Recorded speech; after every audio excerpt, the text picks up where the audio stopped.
ערב של שושנים נצא נא אל הבוסתן מור בשמים ובואו נא לרגלי מפתן לילה ירד לאט ברוח שושן נושבה הווה אל חשלך שיר בלט שמל של אהבה שחר ומעיונה ראשך מלא תללים פיך אל הבוקר שושנה אכתפינו לי לה דה דה דה דה דה לה דה דה דה דה דה דה דה לה דה דה דה דה דה דה da da da da da da.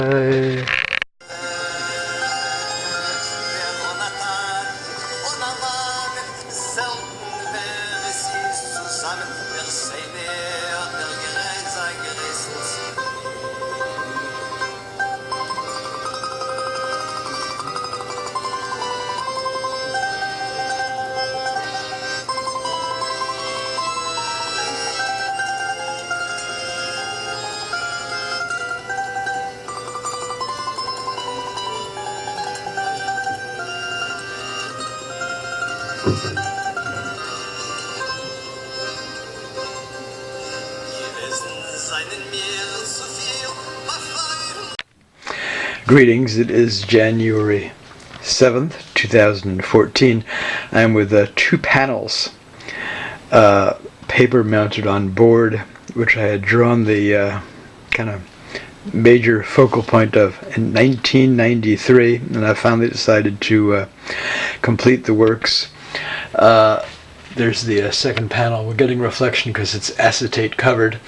They were two panels of 4 pages that were photocopied for me at my request at the YIVO Center Library in New York, where I had visited in 1993, during which time I had also come across a pre-computerized catalog card for Rubinstein, the Let's Mime of the Warsaw Ghetto. And they pulled the original photo they had from a vault, and then they made a print for me, which I ordered and was sent to me in Seattle. I did the drawing of Rubinstein that summer. Rubinstein was murdered at the Nazi death camp at Treblinka in fall of 1942. So I'm now there were 2 of the 4 pages of the Judenrat issued identity labor card that I had decided to use for the drawings. These were 2 photocopy enlargements. I did the drawings by hand. This was I laminated many years ago, probably in 1993.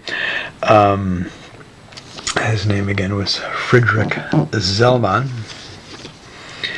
and if I recall, they said he perished. He was murdered during the time of the Nazi ghetto, which is a concentration and death camp.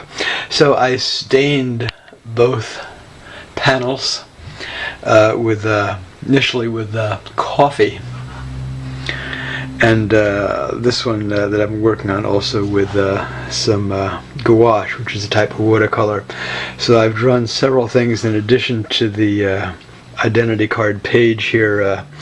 A lamppost from the Warsaw Ghetto, a wing in progress, a child from the chapter called Children Jechi in Jechi, if I'm pronouncing it right. There's the spelling there, D-Z-I-E-C-I, from the book 45th Anniversary of the Warsaw Ghetto Uprising, a photo book.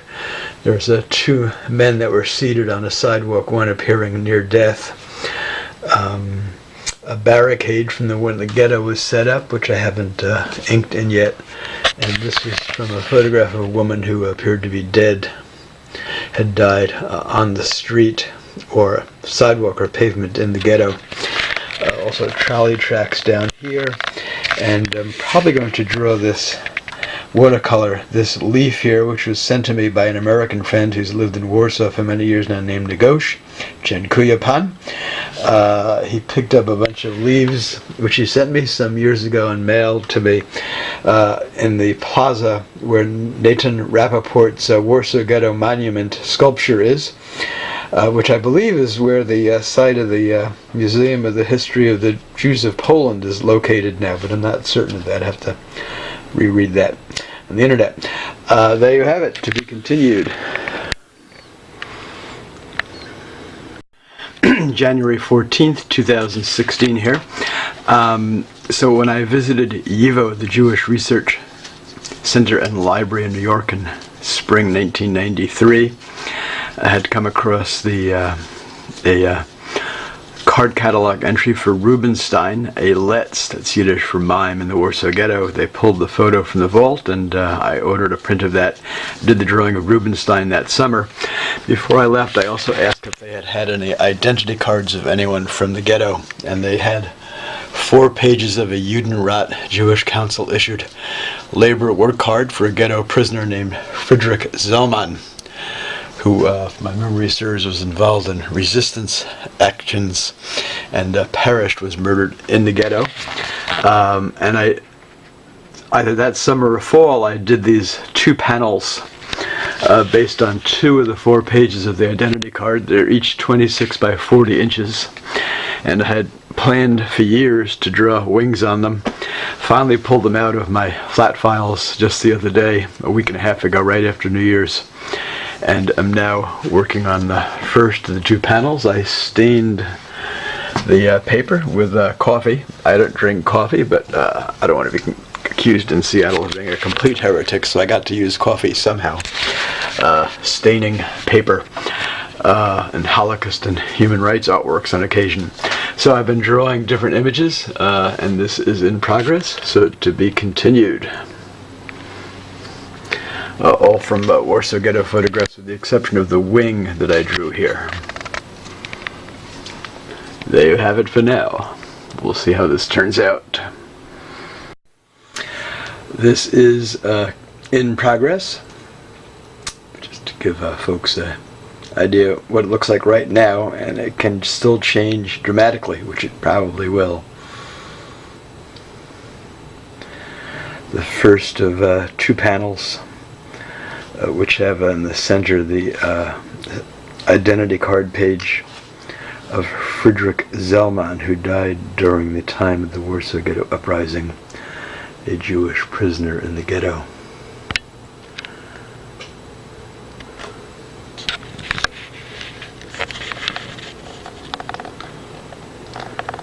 Sometimes with this camera things go out of focus, so we'll see what happens here.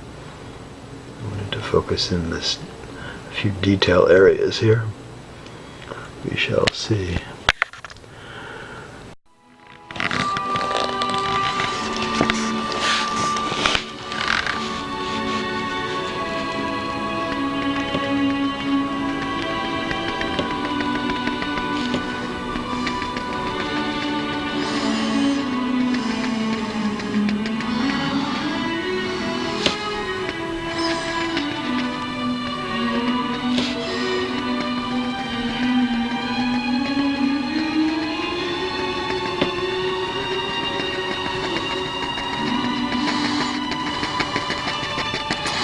And let us not forget not only the 10 million murdered by the Nazis and fascists, including 6 million Jews and 500,000 Romani and Sinti peoples who were systematically targeted for death.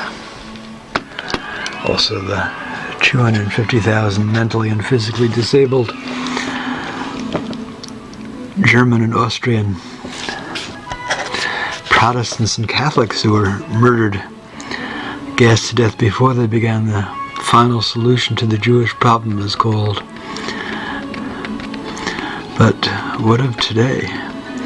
I just read that it's estimated 5.6 million people have perished in the Congo since 1998, the largest number of victims in a war area since World War II. And I think of the silence of the world having enabled the Holocaust to happen. And the silence of the world today in these last years having enabled all these people to have died completely unnecessarily and needlessly in the Congo. So as I tell student audiences, don't be silent. The Holocaust didn't happen to happen. And these sorts of genocidal wars and so on. May 13th, 2014, visited by longtime friend, retired campus pastor Brooke Rolston, and we're looking at the first completed of the 2 panels of the Judenrat issued identity card of Friedrich Zelman, who was a prisoner in the Warsaw Ghetto, set up as a concentration and death camp by the Nazis, 1940. And you've just told me that the title of this tentatively is Claustrophobia. Definitively. Claustrophobia in the Warsaw Ghetto is what I'm calling it. In the Warsaw Ghetto, yeah. And my first thought was, what a perfect title that is, because here we have Zelman, who is both bounded by the edges of his identity papers, and he's being squeezed constantly as the ghetto was being squeezed, and all these images of life, of hope and loss of hope are squeezing in on him as well. There is no escape for him, and there's no escape for these either. He is bound by these. And still you see the face of this remarkable man. Claustrophobia. Can I add something to that? Please do it. If he's remarkable, what about this that boy, person? This man, this man on his evidently religious man on his knees and hands. Yes. These whatever girls and boys here. That's right. The Orthodox Jew here. That's and so right. on. They're all, and knowing his name reminds us these had names. Right. Everyone, as I've told classes and presentations then over the years, everyone was born to a mother and a father. Yes. And almost everyone had a name at birth. And atrocities like these genocides mentioned about the Congo, 5 million dead during the course of the war over the past, 10 or more years. What are the names of all those people? What are the names of them? Does anyone know? Does anyone care? Yeah. A million and a half Jewish children were murdered, and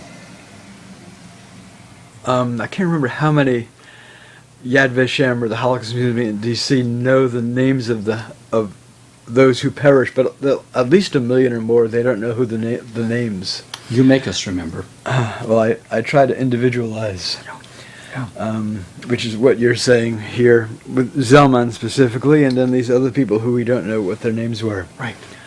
Thank you. Yeah. Good. Okay, how do we do that?